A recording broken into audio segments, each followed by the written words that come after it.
Hello. In the 1930s, America was in the dark of the Great Depression economy. Millions of people fell into misery and the future was uncertain. It was during this period of turmoil that a name emerged as a phenomenon, a brutal and controversial figure. He has performed a series of banking frauds, shocking, and many times escaped the clutches of the law in spectacular fashion. In just 1 year, the name this has become the center of public opinion, attracting all eyes. Some people praise him as a modern-day Robin Hood, a chivalrous robber who robs from the rich to give to the poor, according to legend. However, regardless of whether it be praise or criticism, no one can deny one fact. He is a dangerous criminal, regardless of lawbreaker. To the authorities, he was not just a common robber, but also public enemy number one. Public enemy number one, a title used by American prosecutors to refer to the most dangerous criminals who pose a direct threat to the public, continued to national security. This event even became a major turning point for the U.S. Federal Bureau of Investigation, or also known as the FBI. They gained broader nationwide powers, effectively making them an enforcement agency. Modern federal law as we know it today. The name they hunted down, the one who shook America today, is Joe Dillinger. Joe Dillinger was born in 1903 in Indianapolis, the capital of the state. Indiana, a bustling city in the Midwest of the United States. When Lynn was 3 years old, his biological mother passed away, leaving the girl lived with her grown sister. When she was 9, her father remarried and had 3 more children with his wife, New. Dinah returned to live with the family, but the relationship between him and his stepmother quickly became strained.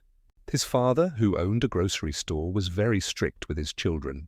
However, Dillinger was a popular child, congenital disorder. He often skipped school. Instead, he was obsessed with baseball and got into all kinds of mischief. He even gathered a gang of 12 people who specialized in committing bad acts in the neighborhood. At the age of 16, Din Nin dropped out of school. Han found a job at a mechanical workshop.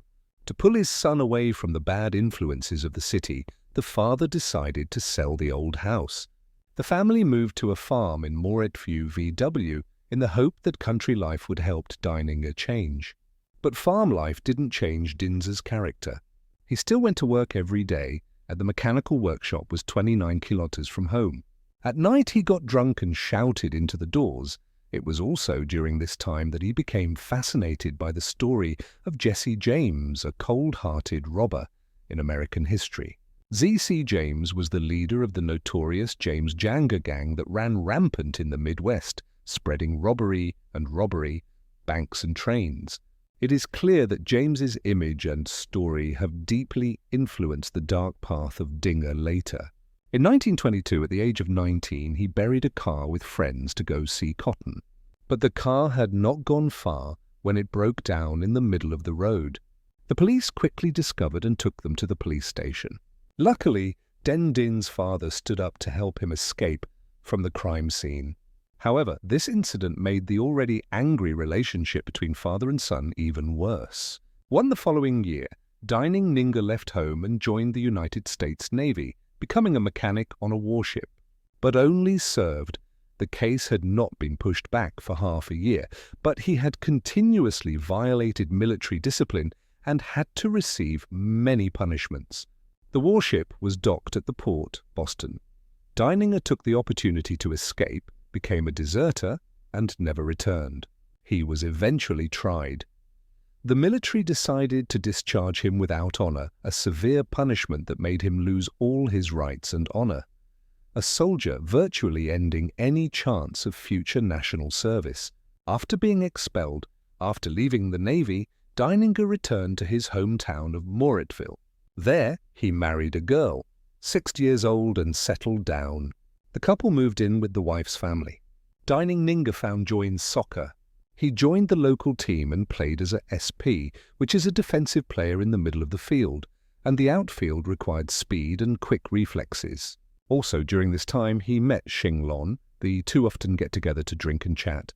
Their conversations gradually revolve around a fascinating topic: How to make a lot of money in the shortest time. And for them, the fascinating answer is only one: start joined hands to commit a crime. One day in September 1924, at the age of 21, Dillinger committed his first crime. He and Soton broke into a grocery store to control the police management system. However, the amount of money that both levels received was insignificant, only a mere $10, which is about 500,000 VND at the current exchange rate. The next day, both were arrested by the police. Dillinger steadfastly pleaded not guilty. The prosecutor told his father that if Dillinger honestly confessed, he will be lenient.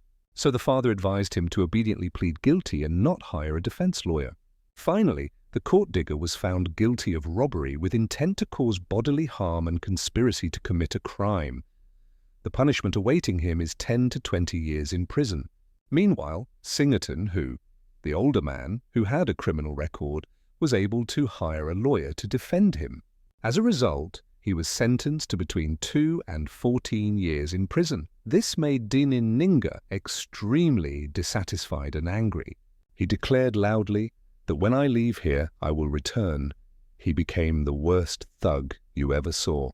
He was then sent to the Penderton Correctional Institution to serve his sentence.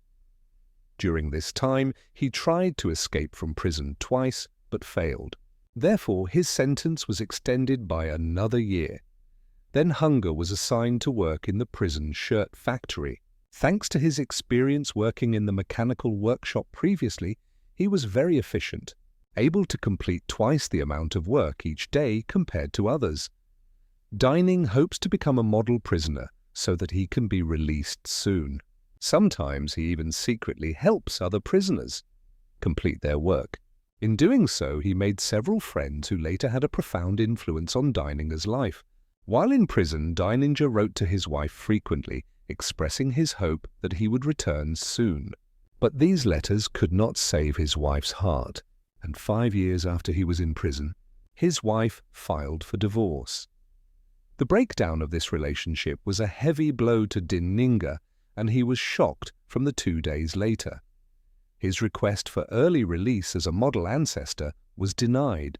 Then Dillinger changed his mind, requested to be transferred to Indiana State Prison, a maximum security state prison for men with extremely strict management. Strict. The guards did not understand his request and asked why. Dillinger replied because there was a football team there. Flow better. Actually, this was just an excuse. The real reason was because some of his old friends had been transferred to, and Dillinger wanted to continue being with his friends. Finally, he got his wish, moved to the State House. Just 3 months after Dillinger moved to the State House, the World Street stock market crashed, marked the beginning of the Great Economic Depression. The prisoners were confined within 4 sky-high walls, completely unaware of this shocking event. Here, Dillinger came into contact with many experienced criminals. He learned all kinds of crime techniques from them and decided that after leaving the monastery he would continue his criminal career, became a professional criminal. In prison, through the introduction of a fellow prisoner, Dillinger became his lover of that inmate's sister. The two often exchanged letters. This girl lived in Dan, and the two made an appointment to meet after Dillinger was released from prison. The following year, Dillinger's father mobilized 188 residents to sign a petition, named to a petition to release Dillinger. And so after 9 years of collecting, Dillinger was finally released after 9 years in prison. When he walked out of prison, Dillinger was 30 years old and officially began his career as a bank robber. He joined the White Hats, a notorious gang, famous for its special name because all members wear white hats when they act. Initially, this gang only specialized in robbery, small shops. After a few times, Dillinger realized that his accomplices used weapons and driving skills. The car was not very proficient, and sooner or later it would drag him down. So he decided to leave his white license and start his own business, private business. Time until a June morning in 1933 in the state of Ohio that the staff of the National Bank of Newcastle had just opened the door when they were overpowered by Dillinger and his gang. They had been waited there all night. After breaking into the bank, they quickly took control of the staff room, opened the vault, and they took more than $10,000 in cash. On the way to escape, they did not forget to spread nails on the road to prevent the train from being stolen. Dillinger's first bank robbery was a resounding success. This left him extremely shaken, and he began planning several more robberies. Over the next 2 months, Dillinger and his gang robbed 3 banks in the state. Indiana stole over $100,000. Through these robberies, he developed his trademark move: quickly approached, flexibly jumped over the counter to control the scene, then approached closely and took away the cash. Success after success attracted more people to join his gang. The pictures never stopped. Research new tools and techniques. These become important factors in helping them evade detection of the police. However, their actions were not always favorable. 2 months later, Lining Ning and his accomplices returned to Ohio to attack a bank in Bluffton, but they overlooked one key issue. The bank this store uses new technology. The vault door is equipped with a timer. If you have within the specified time, the bank's riot system will be automatically activated. On the day of action, Dillinger and the gang threatened the bank employees to open the vault, but the employees deliberately made gestures to prolong the situation. Time. After the allotted time, a shrill alarm sounded throughout the bank. They did not dare to leave, went back upstairs, only robbed $2,100, and then hurriedly ran away. From June to August in 1933, Dillinger and his gang committed a robbery almost every 2 weeks. The main reason for this high frequency of activity is that they are trying to raise funds to help their friends, who are still alive, was serving a prison sentence and joined the gang. Dillinger illegally tried to smuggle weapons into the prison for his friends themselves. The consecutive robberies caused the police to quickly investigate.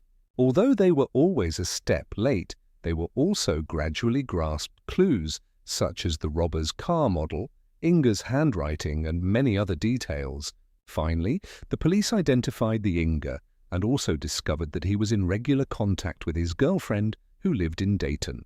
They intercepted his mail. The 2 men were then trapped at Dillinger's girlfriend's house. Not long after, when Dillinger visited his girlfriend's house, Dayton police arrested him. Dillinger was then transferred to Island Side Detention Center. Investigators found he had a document on him that was suspected to be a prison escape plan, but Dillinger refused to reveal further details. This plan quickly became a reality. The day after Dillinger was arrested, 10 inmates in the state prisonersing the weapons he had smuggled in to escape successfully. When they got out, they discovered that Dillinger had been arrested, so they began to plan to rescue him. Half a month later, a group of prisoners escaped to Allenside Prison, disguised as police officers, Indiana police, to take Dillinger away.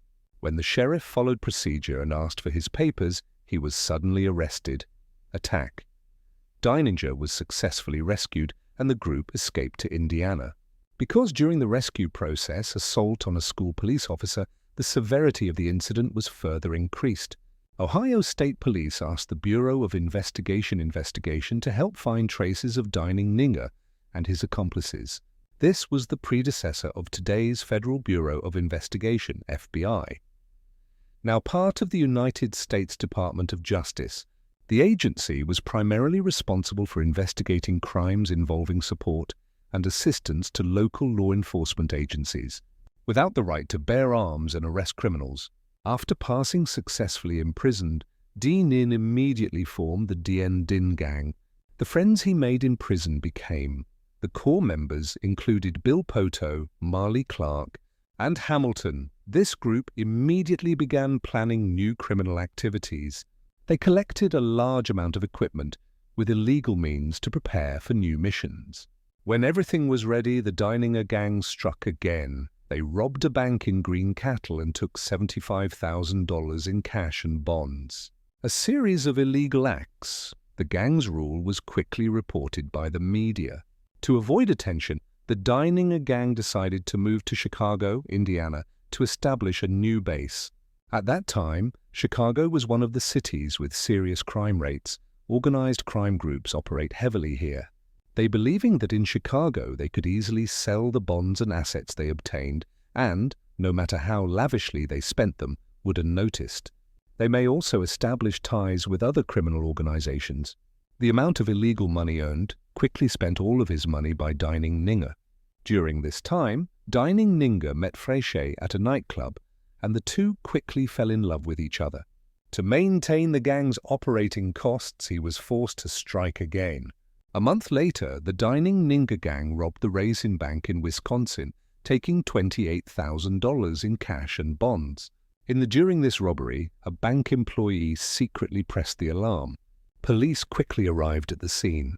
The gang, after a brief fight with the police, the group escaped successfully while also controlling the bank manager, an employee, and 8 police hostages. Eventually, 3 hostages were released along the way, and the gang escaped successfully. Every time the gang acted, the Dillinger party were all able to retreat safely. Reports of them increased. Some stories even began to spread. Big talk. For example, one story tells that when a farmer was depositing money, robbers entered the bank. Nin asked if this money was his. The farmer replied that it was his. Nin immediately signaled to him, put the money away, claiming that they only needed the bank's money. Similar dramatic stories like this followed media coverage, significantly enhanced the gang's reputation. In the public eye, Dillinger appeared to be only targeted banks in all robberies, sparing ordinary people. During the Great Depression, the unemployment rate soared, and people could not pay their debts on time. To recover their capital, banks seized and auctioned off their properties. Houses and farms have caused many people to lose their property. Many people feel dissatisfied with the banks and they take action. Dinger's bank robbery was a manifestation of robbing from the rich to give to the poor, which gave him more praise. However, an event the following year thrust Dillinger into the center of a public storm that caused his assessment of people about him began to clearly divide. In January 1934, the gang robbed $20,000 from a bank in Chicago, Indiana. Like the case before that, an employee pressed the alarm button, 4 policemen quickly arrived at the scene, and the two sides broke out. Violent conflict. A policeman was killed in the line of duty. The general public believed that Din was the one responsible, caused the death of the police officer. The rumor that he only robbed money and did not harm people was broken. Everyone's opinion of him changed in his face. Meanwhile, Mully and CL, 2 members of the gang who did not participate, involved in this case, and was enjoying a lavish life in Tucson, Arizona. Suddenly, a week later, a fire broke out at the hotel where they were staying. When firefighters arrived at the scene, the 2 asked for help moving the boxes, valuables, out of the room. In fact, inside those boxes were cash and ammunition. The peacekeepers also were startled by the weight of the boxes while moving them. The 2 men later paid the firefighters $10 US as wages. At that time, this was not a small amount of money. The monthly salary of an ordinary worker was only about $100. The next day, when the firefighters were resting, they happened to read the newspaper and suddenly recognized Millie and CL on it. They immediately reported the situation to the police. In a small city like Tucson, finding out who these generous people are is a challenge. Driving such a luxury car was not too difficult. The police quickly caught wind of the 2 and began surveillance. During this process, they accidentally discovered Raining and his gang coming to find CL. 3 days after the fire, the gang was arrested at Tucson. Police confiscated 3 submachine guns, 2 rifles and 5 blank vests, and more than $25,000 in cash. A portion of this money came from the bank, which is just a rough estimate, important to prove their involvement in the case. After learning of the gang's arrest, the states of Indiana, Ohio and Wisconsin wants to go through the state extradition process, a legal procedure to transfer criminals from one gang to another gang for trial or punishment in order to bring them back to their gang. Dinger specifically wanted to be taken to WC because there was no death penalty there. Witnesses testified that in a bank robbery at East Chicago, they saw Dillinger cause the death of a police officer. Indiana state prosecutors believe there is enough evidence to charge Dillinger with murder. He was eventually transferred to the state of Indiana. This is correct. This means he could face the death penalty. Meanwhile, 3 gang members, Peon, Mlay and CL, were transferred to the state prison for attacking a school police officer while helping Dillinger escape. 5 days after the incident, after his arrest, 30-year-old Dillinger was transferred to Cropoy Prison, which is built with thick steel bars and multiple layers of iron doors, were declared an inescapable prison. On that day, the Baeangdian organized a press conference. The media flocked. Everyone wanted to see this legendary robber with their own eyes. At the conference, the local prosecutor made a decision he would regret for the rest of his life. He accepted the request of a photographer came out to take a photo with Dillinger. In the photo, the prosecutor and Dillinger have their arms around each other's shoulders. Other Dillinger, in particular, had 3 fingers bent, his index finger pointing down, looking like a gun. Later, someone speculated that we are sending a signal out, possibly to get members to smuggle weapons in like he did, before to help him overcome. This photo quickly caused a strong wave of public opinion and directly led to the public. The prosecutor was placed under house arrest. In prison, Dillinger kept thinking about how to escape. A month later, without waiting, armed with weapons from his comrades, he broke the inescapable legend of this prison camp with just a wooden frame. That morning, the prisoners were doing morning exercises as usual. Din suddenly helped control a prison guard with a weapon. With this threat, he locked the remaining prison guards in their cells and leisurely left the prison. According to reports, the weapon he used, a fake one, which was actually made from a wooden frame covered with thick chalk and fitted with an old-looking razor blade. Very accurate. This prison break also became one of the most legendary pages in the life of before leaving. Dillinger also drove the sheriff's car north to Chicago. Under the Dyer Act, auto theft trafficking and trafficking through gangs is considered a federal crime. The federal government has the right to prosecute him. Dillinger violated this act, so the Bureau of Investigation was officially authorized to intervene in the arrest warrant for him and launch a manhunt across the country. The gang escaped from prison and went to Chicago. Meanwhile, in Ohio, other gang members were Pierpont and Menley were sentenced to death, while CL was sentenced to life in prison. In Chicago, Dillinger and the surviving member Hamilton met.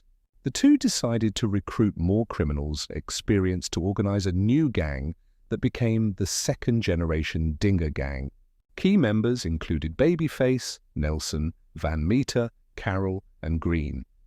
After the gang was organized back, they immediately started a new criminal plan. During the robbery of a bank in Iowa, they did not pay attention to the tower, watch behind. Bank security staff discovered the robbers and immediately threw tear gas grenades from the watchtower. 2 gunfire erupted immediately. In the chaos, Dillinger was shot in the shoulder, and his comrade Hamilton was also wounded. They carrying $52,000 and escaped from the scene. After this robbery, Dillinger decided to take a break for a while to recover. A week later, he and his girlfriend Freet moved to STP, Minnesota, used a false identity to rent an apartment. At first, the landlord did not suspect the two, but he quickly noticed their unusual behavior in the apartment. They seemed to be constantly observing every movement around them. Especially in the G car, the apartment has a new HSON car. This is a famous mid-range to high-end car brand nowadays. The price, it wasn't cheap. Especially during the Great Depression, it was too much for many people. The Hudson had a powerful engine, able to outrun most police cars, often used by robbers as a means of escape. This made the landlord could not help but think of the dishonorable people. 10 days after the two moved in, the landlord secretly reported the situation. The police then began surveillance of the apartment building. Dillinger apparently noticed this as well, unusual, and had the Hudson car moved to another location. The next day, police discovered Van Meter gang member to the apartment. They were even more convinced that Dillinger was in a daze there. 2 policemen immediately went to the 3rd floor and knocked on the door. Dining Ninga's girlfriend opened the door a crack. Seeing a stranger, she lied and said she wasn't wearing any clothes, asking them to come back later. After confirming their identities, the police immediately went downstairs to call headquarters. Report. When they returned to the third floor, Van Meter and the police encountered each other. He used a signal to ask if he was having trouble. No, the police officer answered incorrectly. He turned around and went down the stairs. The police officer asked his identity and he answered himself. He claimed to be a room freshener seller. When the police officer asked him if he had a sample, he lied and said it was in the car. Police officer closely followed him to the first floor lobby. Vayner suddenly pulled out his gun and shot the police, also rushed out of the room. In the chaos, Dining Ninga was injured, and Van Meter eventually jumped onto a coal wagon, was passing by, and escaped. Going to Ninga, he and his girlfriend drove away through the back door. The police missed an opportunity, good chance to arrest Din Nin now. However, the police were not completely without results. They found many items lining Ninga's personal belongings that he had not brought with him to the apartment, the most important of which was a road map. The escape plan contained the phone number of Green's accomplice. This person was the target Dillinger was looking for, came for help next. Injured, Dining Ninga drove to Green's apartment. Jin also found a doctor to come and treated him. The police then used the phone number to find Green's apartment. However, they arrived a little late. Step. At this time, Dining Ninga had returned to his hometown. Green, after being discovered, tried to fight back but was wounded in the gunfight and died a week later. During his stay in the hospital, he was daydreaming, unconsciously revealing a lot of information, including the name of the doctor who treated Dillinger, the names of the robbers' bank and Din Ninga's residential address. The police immediately set out for that address. Unfortunately, they found the wrong apartment. The family once again missed their chance. While the police were running around looking for Nin now, he is enjoying a day out with his family. In the afternoon, he got into a car driven by a relative, drove away. Along the way, he happened to pass by people from the Bureau of Investigation. A few hours later, the investigators arrived at the house of him for a search, while Din safely returned to Chicago. Upon arriving in Chicago, Dining Ninga arranged for his friends to meet at a bar. But just before entering the bar, he instinctively sensed something dangerous and told his girlfriend Frey Chet to get out of the car and spy first. As expected, Frey Chet was beaten by the police of the Department of Investigation and arrest on the spot. Dining Ninga saw that the situation was not good. The bartender outside immediately drove away. After his girlfriend was arrested, Dillinger felt extremely angry and depressed. But he understood that this Chicago stronghold he was surrounded by police and his health was not good. He could not take risky actions. After that, he and his party members went to the Little Bohemia Hotel in Wisconsin. This hotel is located between the beds. The remote trees and waterholes, far from the control area of the Investigation Bureau, were ideal places to hide and recuperate. However, this remote location did not keep them hidden for long. 2 weeks later, the Bureau of Investigation received a tip-off about their location. Dining Ninga and his gang immediately went to the hotel, preparing to raid at night to take everything in. Unexpectedly, a dramatic scene unfolded. Bureau of Investigation agents mistook 3 hotel guests for gang members and accidentally injured one of them. The noise alerted the Dillinger gang staying in the hotel. They quickly jumped out of the second-floor back window, ran along the lake shore, and disappeared into the woods. The escape was dramatic. This danger made Nin realize that the flood of news and wanted posters had made him too famous in public capture. Wherever he went, he could be recognized and the risk of continuing his actions would be very high. So he made a difficult decision to undergo cosmetic surgery to change her appearance. Dining underwent cosmetic surgery at home. The bar owner, he knew. The surgery removed the mole on his eye, lip, and 2 dimples and filled the bridge of his nose. During the surgery, the doctor overdosed him with ether, an anesthetic that nearly suffocated him. Breathing. After the surgery, he recuperated here for a month. He also asked the doctor to use chemicals to destroy the veins on his fingerprints. Time until June 22nd of that year, which would have been Dillinger's 31st birthday. Also, it was on this day that he was officially designated public enemy number 1 by the United States Department of Justice. The following day, the Justice Department immediately issued a bounty. Whoever captured Dillinger would receive $10,000 USA. The person who provides information will receive $5,000 USD. 8 days later, Dillinger, 31 with a new look, reoffended. He robbed $33,000 US from a bank in Sabén. The incident. This robbery caused casualties. This robbery made Lin Ning realize that even with a changed face, the risks of robbery, the bank was getting higher and higher, and he couldn't get out completely. So he started planning for the next target train. He believed that robbing a train could earn him more money in one go, enough to let him clean his hands of the train, and fled abroad. It was also during this month that Dillinger met his 4th girlfriend, Polly Hamilton. Polly had run away from home in Lakota to Chicago. She looked very similar to Dillinger's previous girlfriend, Freet.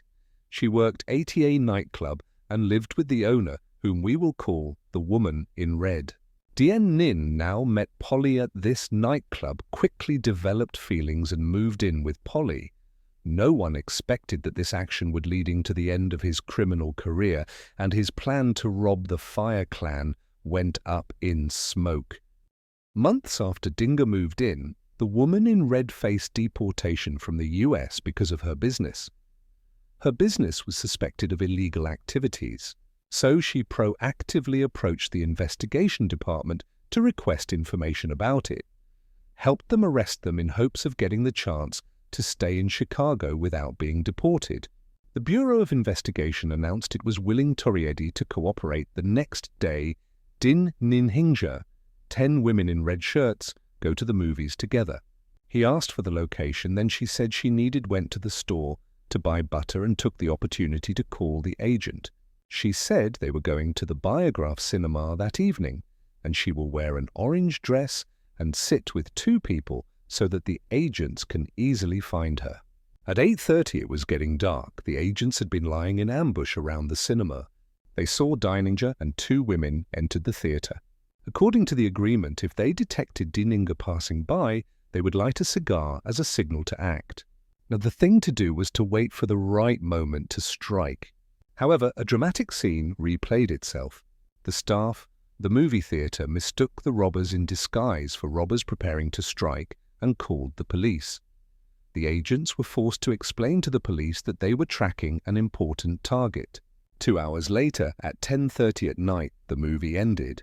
The audience began to leave the theater one by one. Tin Ting Ji walked through the door, and an agent lit a cigar. The agents, another case, quickly closed in. Dillinger quickly understood what was happening, tried to resist, and ran away. The 3 agents followed Dillinger into the alley. Dillinger died in the chase. His death caused a great commotion. Many people wanted to see him one last time. He was then buried in his hometown. The 23rd U.S. President Benjamin Harrison is also buried in this cemetery. His headstone has been replaced many times. There were always people vandalizing his tombstone, taking the pieces as souvenirs. After Dillinger passed away, his family, the remaining members of the gang, were arrested by the police one by one. The once famous Dillinger gang officially completely devastated. However, their story was later adapted into many literary and cinematic works. The picture is of the 2009 film Public Enemies, starring Johnny Depp. Main. In this case, the investigation's gang hunting campaign was a resounding success. This has enhanced significantly to the image and reputation of this agency in the eyes of the public. Their scope of authority was then expanded to allow carried weapons to arrest and investigate more federal crimes. The following year, in 1935, the Bureau of Investigation was officially renamed the Federal Bureau of Investigation, FBI, as we know it today. And so the dramatic life of John Dinger, a bank robber who became a legend and an American shadow in the Great Depression, had stopped forever in that fateful Chicago alley. His death not only marked the downfall of a notorious criminal gang, but also a milestone in the history of American law enforcement. From the relentless Hunt retired from taking down Dillinger and other public enemies, the Bureau of Investigation grew in power and scope, broader operation, officially becoming the FBI, the powerful federal police force as we know it today. Although a dangerous criminal, John Dillinger left a complex legacy in American culture. A ruthless robber, a Robin Hood. Hood was a modern-day figure in the eyes of some and a testament to the power of the federal government. The story of his spectacular prison breaks, daring robberies and tragic ending have forever become a part of history, integral to the American criminal justice system. Continues to be retold and performed through generations as a reminder of a tumultuous time and the people who shaped it. Today's video ends here, and see you again. You guys in the next videos.